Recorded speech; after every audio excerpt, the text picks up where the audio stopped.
The Power Rangers 2017 movie. What can I say that hasn't already been said in multiple videos that I've done? Pop, pop, pop, pop, pop, pop. Is there any more that I'm missing? So even though we already talked about this movie a lot, there is one string of time that I want to touch upon in this specific video, and that is everything that happened before the Power Rangers movie released. As in all the marketing, all the hype, all the announcements. This movie has been thought of and hyped for multiple years. So there was a roller coaster of emotions the whole time throughout, fans especially with different rumors that didn't actually happen. So I think in order to see how the next Power Rangers movie can succeed, we gotta check out how this 2017 Power Rangers movie failed with its marketing hype. Before we begin, if you find yourself watching a lot of my Power Ranger videos, hey, welcome back. Subscribe and ring notification bell to join the E-Squad today, the biggest Power Ranger fan base in the whole wide world. Don't look it up, because it is true. Because you know there's the E-Squad comment of the day. You can leave a funny comment down below, put the E-Squad in it, and you will be the next video, part of the biggest group. You get where I'm going. Hype for this movie began back in 2010 when it was revealed that Saban Brands, who was the original owner and creator of Power Rangers, Haim Saban, would buy it back from the Walt Disney Company, who had owned the show for the last 9 years. With promises to make a brand new series in 2011 on Nickelodeon, along with reruns of past series on Nicktoons. But mentioned alongside these plans was another one, which according to NBC News, was a plan to bring a Power Rangers movie in theaters for the first time in more than a decade. The last Power Rangers movie at the time was of course the Turbo movie back in 1997, and it had been 13 years since then. But now with the original owners back in position for a new decade, a movie would of course become a plan. And real quick, I don't like dating my videos, I like them to be evergreen, but we're in the big year of 2025. It's been 8 years since the last Power Rangers movie, and I'm sure by how this Hasbro fiasco is going, we're not gonna see the next Power Rangers movie until, you know, 13 years after the last one. So my guess, 2030. Am I correct? Let me know in 5 years. I guess you'll let me know in the comments.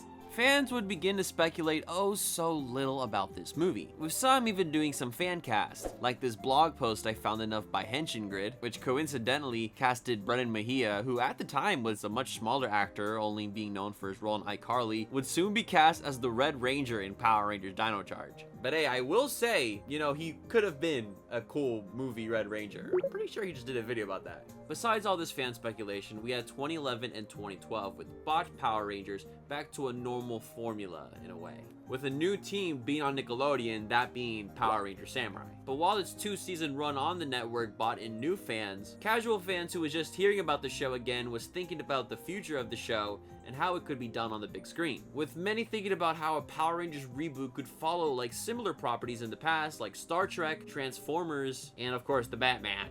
We love the Batman. Reading this now, by the way, is super crazy. This was before the Smurfs reboot, and the other Smurfs reboot, and the other Smurfs reboot, and the Ninja Turtles reboot, and the Ninja Turtles you get it. But if you look at these fan images, some of them make a different look to the Power Rangers, ones that we aren't really used to. In 2012, the curiosity, the intrigue was at an all-time high. But drawings like this by Dave Raposa show the possibility for a serious Power Rangers. With what's that? A little blood? And with that comes more fan castings, but with bigger actors.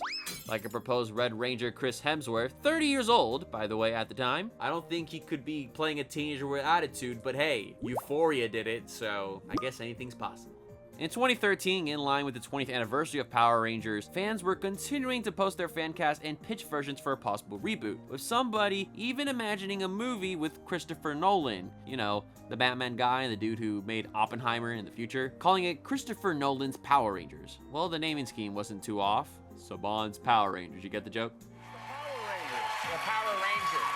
They added a Sabon in there just to make it more confusing. Just to know, yeah, who created it, I guess. Then the previous Green Ranger and legend to the show, the late Jason David Frank, would comment to Complex about wanting to do a solo Green Ranger movie, being rated PG-13 and having a movie similar to the Wolverine films. I guess that fan art and what Jason David Frank was saying about having a more serious Power Rangers movie was already putting into the thoughts of Power Ranger fans, hardcore and casual, how a serious film like this could be done, and to the liking of a lot of fans. So the idea of a Power Rangers movie to fans was already sounding better than what we got, but I don't want to spoil it. But finally, on May 7th, 2014, we got the announcement of the Power Rangers film to be made by Lionsgate, which I knew at the time from the Twilight films as well as the Hunger Games. This announcement also comes the day after May 6th announcement of Saban Films, a distribution company ran, of course, by Power Rangers owner Haim Saban. In July 15th, The Hollywood Reporter reported that X-Men writers Ashley Miller and Zach Stentz would join on the film as its writers, as well as Roberto Orci of Star Trek would come in as the executive producer. On August 13th, it was announced that the Power Rangers movie was coming out on July 22nd, 2016. Now, we obviously know now in the future that has become us that didn't happen, of course. But Power Rangers movie in 2016, it would have been legendary. 2016 was already big year for its music and movies and video games, so you know, putting the Power Rangers film in the mix would have made the year maybe a little bit better for some people. Maybe me. It would have been peak humanity and peak summer. I'm done. There of course later was an official synopsis that says nothing at all. A group of ordinary high school kids who find themselves infused with the extraterrestrial powers and must harness those powers as a team to save the world. I didn't know that. More fan castings would come out. I know you may be tired of hearing those, but hey, they're not from people with a blog spot anymore. They're from the news and the media. Like how they wanted to cast Michael B. Jordan as the Red Ranger, Dylan O'Brien as the Blue Ranger, Ansel Elgort, what the flip, as the White Ranger, and Haley Steinfeld as the Yellow Ranger. The reason why I'm bringing up all these fan castings is because it's just so funny to look at, because the whole thing about Power Rangers is that they're casting unknown actors, maybe know how to act a little bit, but not know how to fight to, you know, become the Power Rangers, and the news and the media just want to put famous actors in those roles. I get it, it's a quick Hollywood thing to do, but it's funny. Anyways, Roberto Orci would talk to IGN about the possibilities of the new movie also being in the same timeline as the rest of the show, which of course would include cameos from the Power Rangers past. One of the first things we did was learn and read. They have 600 pages of research that they have on their stuff. We read through the synopsis of everything they did, and we already take into account quite a bit of canon in a real way. I'm sorry about the voice. I don't know what he sounds like. This is my made-up voice. We're not just a leave it behind reboot. Saban cares very much about that. This is something he created. I imagine that he had the Power Rangers Bible on him, which exists. It's a thing they use to, I guess, help create the show if they need to bring back an old element or something. I want that Bible. I'm gonna work so hard in this life of mine to hold that Bible. Trust me. JDF would also add to the cameo talks by promising to the fans he will be appearing in this new movie. I probably will be involved. They just talked to me about it. I don't know how much I'm involved, but for sure cameos, at least, in the Reboot movie. That was all the confirmation we needed, I guess. He was already self-inserting himself into the film. Shout out JDF. September 2014. This is where we got our first bad news though, our first red flag, with Roberto Orci having to leave the Power Rangers project in order to work on what would become Star Trek Beyond, which would also release on July 22nd, 2016, when the Power Rangers film was going to be dropped. Fans were hurt in the comments, I can't deny that, but they of course still had hope. It's only 2014, what could be worse than that? 2015. In 2015, it was definitely quiet for many, many months, until August, when Collider had an exclusive. The movie names and descriptions were revealed. Guys, if you've never seen the Power Rangers movie, you might get spoiled, alright? Because I'm gonna tell you the names. Let me know if you heard any of them before, alright? We got Jason, Billy, Zach, Trini, and you won't believe this one, Kimberly. Yep. So it wasn't news for us. Well, some of it was. We learned that Jason is now a quarterback of a football team who got into an accident. Kimberly used to be popular but left school for 6 months, causing rumors. Trini constantly moving and being observant. Billy got OCD. And Zach is an athlete in a trailer park. So yes, they're finally teenagers with attitude. Took them long enough. Later that month, though, the casting sides were leaked, which, if you didn't know, are a portion of a script that gives actors a chance to prepare themselves, you know, for an audition of a role. This side explores the profound impact of these circumstances that the Power Rangers have on them, and it goes more in depth on the adulting process of it all for these teens. Kimberly, for one, grappling with a terminal illness influencing her behavior. Trini's moving around of a childhood would shape her personality. We will learn of Zach's rebellious attitude, which come from a fear of rejection due to his race. Billy being pushed by the death of his mother, pursuing scientific research to prevent similar tragedies from befalling his loved ones, yearning for recognition and of course validation. This is deep. I mean, the movie in itself was deep, but looking at these possible stories, it could have been a little bit deeper. Word of the day, guys, emotional complexities. That's what these things were. It would also highlight the close bond between Billy and Jason, which did happen in the movie. Zordon and Alpha 5 would also play significant roles in these sides, offering guidance and support to the Rangers as they navigate these new challenges. Now, you may be asking why I'm talking about this, but hey, these were leaked to the public. The fans were taking a look at it. All we had on the TV was what? Power Rangers Dino Charge! Dun-dun-dun. And you know, we had Koda Caveman and Sir Ivan of Xandar. We needed some deepness in our future. Something funny I want to add here, while looking into Toku Nation through its years of news coverage about this, I see a debate in the comments on the hopes of this movie and its possible release date, saying how it might be better for the film to do a March 2017 release, while the other guy saying how it might be bad, it might be better to do April. Oh boy, if only you guys knew what happened. What? No, all right. I know that sounds bad. Now this next segment here is all about this one rumor that came out which changed my whole thought process on how this movie was going to be. It was this article on Collider, which talked about the villains, the timeline, and the opening scene of this film, even though we were still years away from it. Which I don't know why I didn't, take it with a grain of salt, but hey, I was 14. What do you think was gonna happen? But basically, the story was that in the first scene of the movie, it would take place after the events of Power Rangers Dino Charge, which at the time was wrapping up its first season and getting ready for Dino Supercharge. So in this rumor, they would have already known how Dino Charge ended, or Supercharge. They didn't really specify which one. Maybe it's the whole season of the two.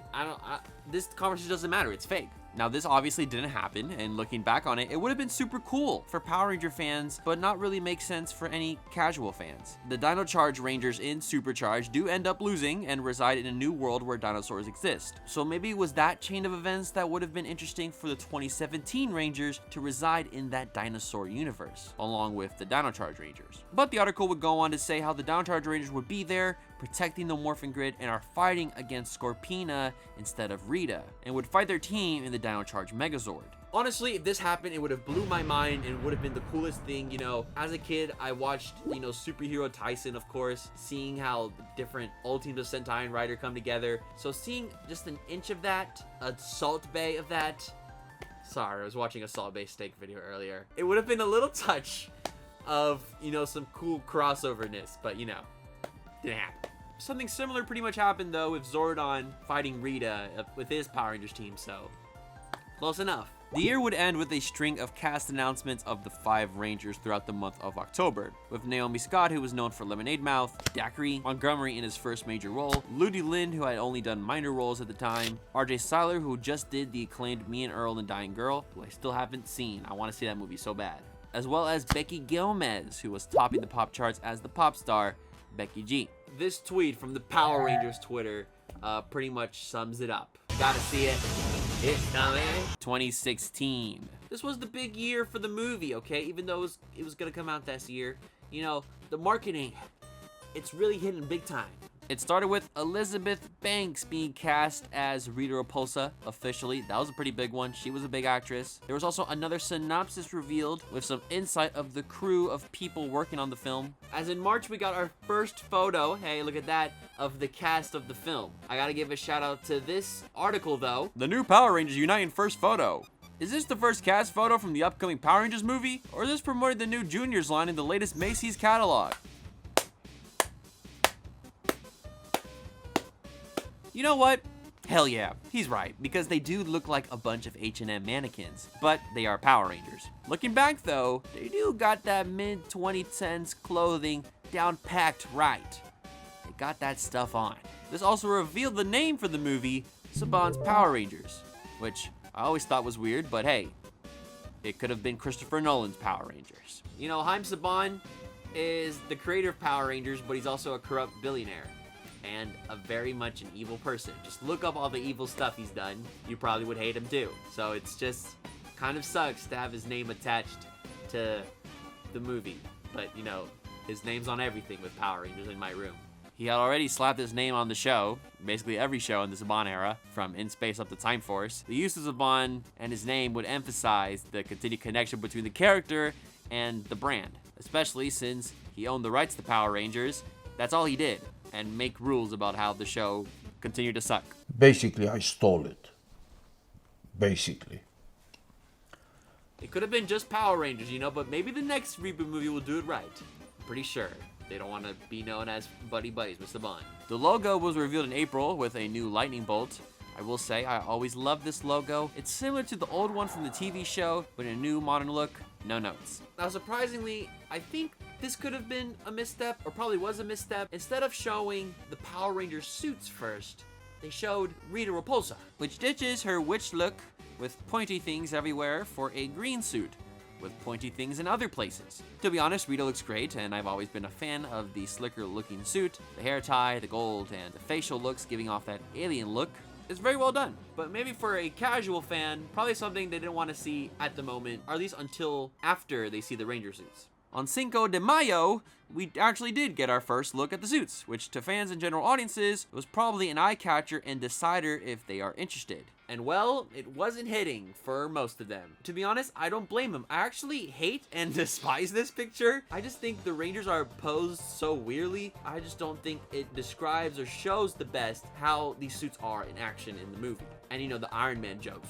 We got that plenty. You can tell in the comments of the Toku Nation posts, they were a little 50-50 about the whole thing. But it's good they revealed the suits then, because, you know, at the end of the month, we would get some leaks. Our very own leaks of the Power Rangers movie, who knew? By YVR Shoots, showing how they filmed the movie, with green screen putties and all. They're standing around, they're doing some kicks sometimes. There's a guy in a suit, and there's points on the suit for some motion tracking. But hey, I will say, the suit looks cooler here than it does in that picture. In June, it was announced that Bryan Cranston of Breaking Bad and Malcolm in the Middle would play Zordon. Now, I love this pick because Bryan Cranston, genius actor. I finished watching Breaking Bad like a year ago. I love the show now. But before, you know, I was a fan of Malcolm in the Middle. It was on Nick at Night, you know. But did you know Bryan Cranston was also in Power Rangers before this? He played Snizzard and Twin Man. Now, coming back full circle to play the Mentor, that's pretty cool. And you also were on the original Power Rangers TV series, and I believe we have a little sound of that. Do you? Yeah. Your weapons are no match for me. Now you shall taste my firepower. This was followed by the teaser poster, which coined the "Together We Are More" phrase, showing the lightning bolt in a starry sky, with the Rangers standing on top of a car. And while some people loved it, I don't know, maybe I'm too young and don't understand a good teaser, but this wasn't really teasing us anything Power Rangers related. A poster with suits would have done a lot better. Or at least, you know, posters with a silhouette, because you show us some teenagers on a car, and this could be, you know, the Goonies. I never seen the Goonies, but this could be any movie about fish out of water, coming of age. How many subtitles? Titles? I don't know. Like, why does Scott Meldonson love this so much? I don't know. But an individual cast posters would soon follow, with the Rangers being focused in their own color lightings, except Zach. These posters are alright, and they do a better job teasing and reintroducing the audiences to the Power Rangers and their color-codedness. All this was due to a heavy focus on team building, branded as "Together We Are More," which, to be honest, still a fire phrase. If the Power Rangers community is ever down on something, they're depressed about no Power Rangers, they just say, guys, remember, keep the content coming. Together, we are more. I love that. I love to hear that. San Diego Comic-Con would come and go, and we did get the best promo picture ever that weekend, with the Rangers kind of helmetless, I guess faceless, looking off to probably Rita or something. But I love this picture so much, it's so cool. And of course, the helmets and power coins were also on display. Maybe a little too bright in the room, but hey, that's cool. The Rangers also did, you know, a little meetup and signed some autographs of their soon-to-be fans. Looks like a lot of them showed up. More posters were released with helmetless Rangers on their Zords. I also love these posters too, especially Billy's, because, you know, he's just chilling on his Zord. Now, this is what the teaser poster should have been. Maybe the Rangers helmetless. I don't know. I'm still salty about that. But I will say, it does a good job showing the Rangers in the suits, but I don't think these posters did a good job showing the Zords, because they just look like colored mechanical stuff that's painted the Ranger color, but doesn't look anything like the animal. I guess only somewhat, you know? But hey, the movie flopped anyways. It doesn't matter. So is this real or fan-made? I want to say real, mainly out of just loving this. Why on earth would we report fan-made artwork? We report news, not speculation or fan creations. These posters were officially revealed by the actors who play the Rangers. Let's go Deno, shout out Deno. I love Deno. There was also some little boomerangs on Instagram. Thank you Entertainment Weekly for this. I didn't know I needed this. Bill Hader of SNL would also soon be revealed as Alpha 5. You know, we love a good comedic sidekick. Bill Hader's funny. Love him on SNL. Just a pretty cool guy.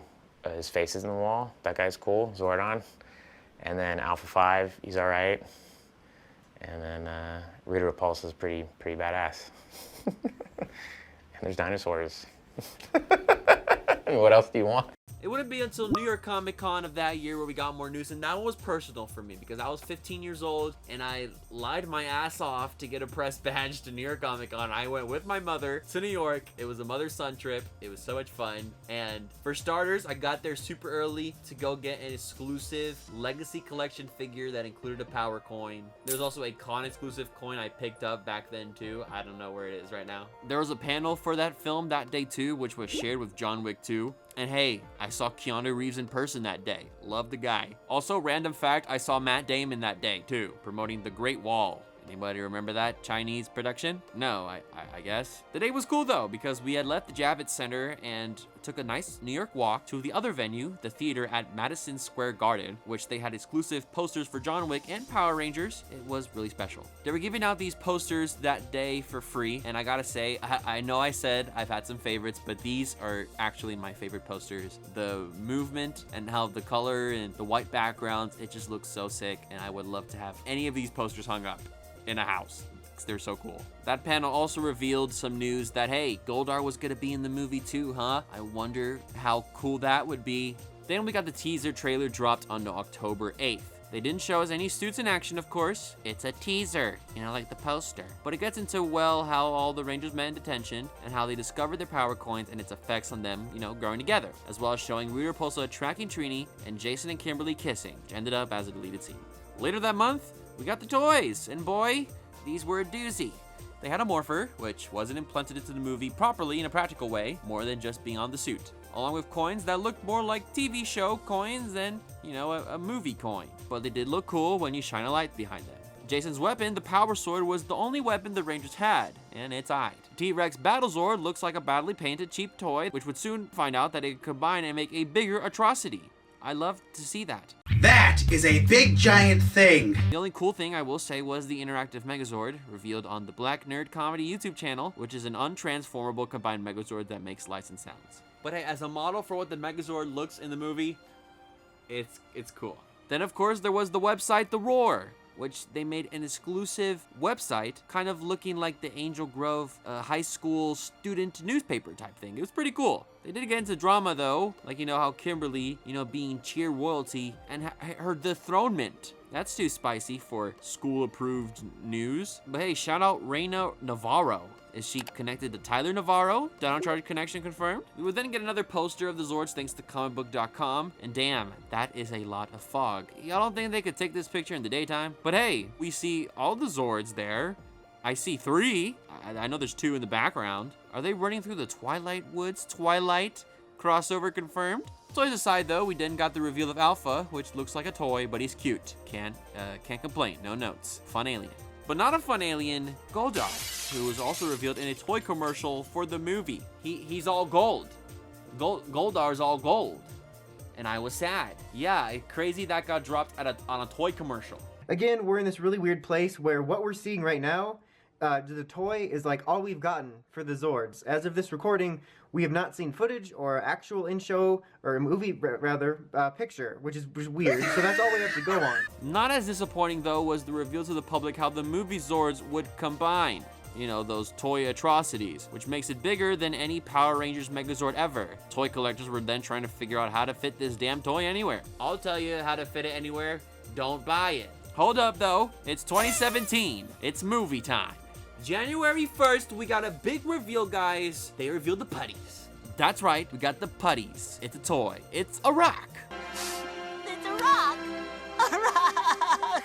A rock. CES was also that month, a yearly tech expo showing the latest and greatest with technology, and Lionsgate was there, with Qualcomm showing the unique VR experiences that people could have stepping into the command center and piloting a Zord. This 2-minute experience was launched as an app in March, but luckily enough, it's not lost media, because the whole thing can be found on YouTube today, huh? How cool is that?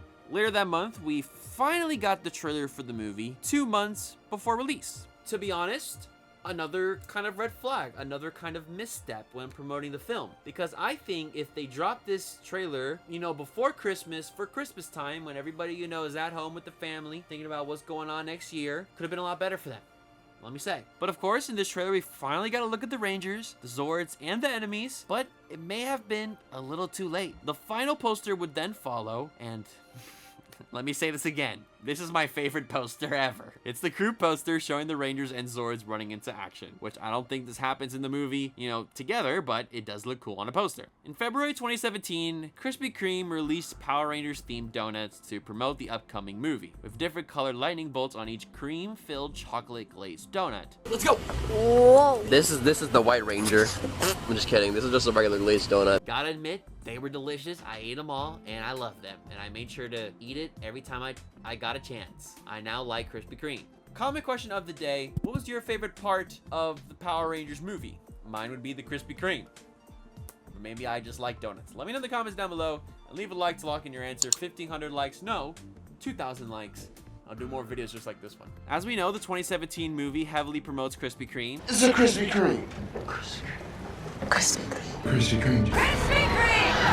Krispy Kreme. As of course, the Zeo Crystal is buried under the Angel Grove location, and Rita Repulsa is seen indulging by eating a donut in this location. The fictional Angel Grove location is also featured in the background of a stage within the mobile game Power Rangers Legacy Wars. Funny callback. And it was also on the Roar website. We then got something called the All-Star trailer, as well as TV spots in February. Now, this was one of their cool marketing tactics that they try to talk about, because hey, they did a live stream on the brand new Facebook Live and said, hey, 75,000 reactions and you get a new trailer. They got those reactions, but all that for a Facebook Live? I mean, I guess it's just a trailer. And it featured Trini's family as well as morphed footage and Alpha kicking some putties down under. Gotta love it. Now it's time for the final stretch, guys. It's time for a Twitter takeover. Hashtag Repulsa Takes Over, which apparently, according to digital media management, the Repulsa Takes Over initiatives proved to be incredibly successful, resulting in a global Twitter trend and coverage from over 30 online press outlets, including IGN, MTV, and MoviePhone. The content received 10.5 million unique users and received over 500,000 direct engagements, which of course was based on basic tweets with movie pictures on them. This hashtag Blue Ranger thinks he's so smart. If he was so smart, he would join my army. Hashtag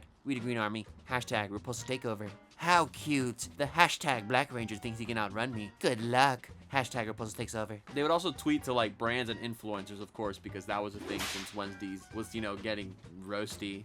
The only thing better than these green donuts is if I could make them grow. Hashtag Repulsa Takes Over. Hashtag St. Patty's Day. They say imitation is the highest form of flattery. I find at Glenn and Glore's talent quite ravishing. Hashtag Repulsa Takes Over. Your planet's hashtag Cyber Monday deals are ever so boring. Allow your Royal Highness to jazz things up with the 50% off neighboring Say the Moshman and free spare life with leads to the Power Ranger whereabouts. This wasn't just in 2017, by the way. I pulled many different tweets because they did this, for the holidays in November, December, Valentine's Day. They just kept it going. I tag you, Zordon. I care to see you in the Rangers weep and beg for mercy at your dismay. Hashtag Repulsa Takes Over. It's Valentine's Day. Love is in the air. Try not to breathe.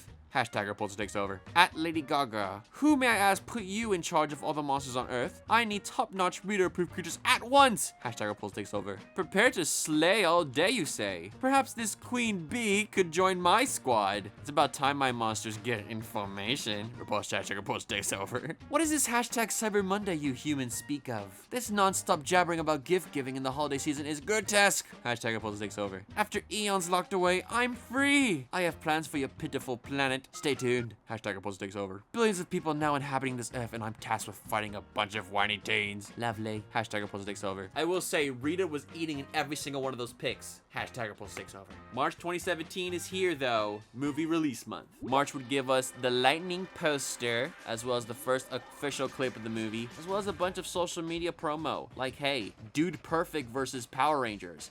Got 44 million views, but it's just Dude Perfect competing with actors on physical challenges. Not that interesting. We got more boomerangs. Hey, is that the Rock face? On Twitter, they had different hashtags with Ranger emojis. I thought this was very cute. Great promo. Our first green flag. They were already giving away tickets for the movie with a buy one, get one free offer. I think they were already suspecting a flop. But hey, with every hashtag, you know, helped the thirst people. They helped end the global water crisis. I guess that's nice. They had the usual billboards on Times Square. Gotta love it. RJ was there. They were at the Kids' Choice Awards with big helmets. I guess that's cool. They teamed up with Pantone, you know, paint colors. Test your skills and find your true color, I guess. They had free coloring book pages you could print and color, I guess. But that was it. Then the movie dropped. And then I'm pretty sure it flopped. Because I think Guardians of the Galaxy 2 was there. Yep. And a Disney movie. Was it Beauty and the Beast? Okay. Yeah. I can see why it flopped. Hold on though, what about a post-release strategy? What do we got for that? Well, hey, on the news that it got $59.2 million opening weekend, with 40 of it coming from domestic and 18 coming from quote-unquote muted international release. You gotta remember that the movie cost roughly over $100 million to make, and double for marketing purposes, I guess. They decided, hey, let's try to bring them out to the theater. Here's a helmet of the Green Ranger. It's like jiggling keys in front of you, like you know, fishing pole and a snack. Oh, you gotta grab it. You gotta grab the Green Ranger. You gotta watch the movie if you want to see the Green Ranger. They were talking about in interviews, hey, female Green Ranger, it could happen. Green Ranger, we're excited. You know, they had 7 movies planned for a cinematic universe. We hope that the people like this first one so we can make more. Spoiler alert, you know the rest. They had sticker packs on Kick. Remember Kick? Anybody? They had a Minecraft texture pack skin. Cool. This is your Tim. What? Wait, what? They revealed that the old Kimberly and Tommy were there as cameos. You gotta watch the movie to watch that 2 seconds of film. And hey, if you buy one ticket, get 2 kids for free. Come on, guys. Family power on Adam. So yeah, overall, 142 million worldwide. But hey, got 15 million on the home release. All right, this could be good news. Wait, it looked like the costumes and props were up for auction, and they're sold. And it looks like Hasbro tried to acquire Lionsgate, but failed.